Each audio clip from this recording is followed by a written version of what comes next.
కలెక్టర్ల సమావేశంలో మన గౌరవనీయులు ముఖ్యమంత్రి గారు సమావేశం ఏర్పాటు చేసి రైతులకు రైతు బంధు నిలిపివేస్తున్నాం, ఈ రైతు బంధు వేయడం వల్ల రైతులు తాగుబోతులు అవుతారు అని చెప్పేసి ప్రకటన చేసిన ముఖ్యమంత్రి గారు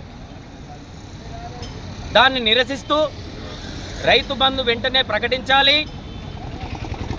రైతులను తాగుబోతులతో పోల్చిన ముఖ్యమంత్రి గారు వెంటనే క్షమాపణ చెప్పాలని చెప్పేసి ఈరోజు బెల్లంపల్లి పట్టణంలో ముఖ్యమంత్రి రేవంత్ రెడ్డి గారి దిష్టిబొమ్మ దహన కార్యక్రమం తీసుకుంటే పోలీసులు ఎగబడి బొమ్మలను గుంజుకుపోతారు.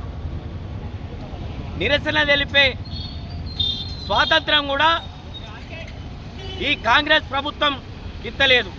ఈ రెండు ప్రభుత్వాలు గతంలో పరిపాలించిన టీఆర్ఎస్, ఇప్పుడు పరిపాలిస్తున్న కాంగ్రెస్ పార్టీలు ఆ ప్రభుత్వంలో ఆనాడు రైతులు గిట్టుబాటు ధర కోసం ఖమ్మం జిల్లాలో కలెక్టర్ కార్యాలయం ముందుట నిరసన తెలిపితే చేతులకు బేడీలు వేసి లాక్కెళ్ళిన టీఆర్ఎస్ ప్రభుత్వాన్ని ఎట్లా బొందబెట్టిరో చూసిరు మీరు. మరి అదే పని నువ్వు పెట్టుకున్నావు.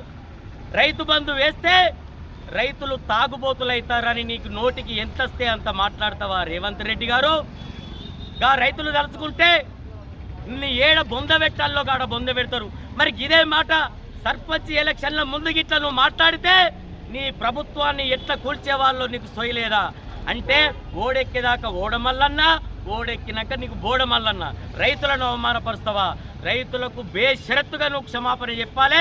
లేని ఎడల భారతీయ జనతా పార్టీ రాష్ట్ర వ్యాప్త ఉద్యమాలు తీసుకొని నిన్ను గద్దె దింపే వరకు కూడా వదిలిపెట్టాం బిడ్డ అని చెప్పేసి ఈ సందర్భంగా తెలియజేస్తున్నాం.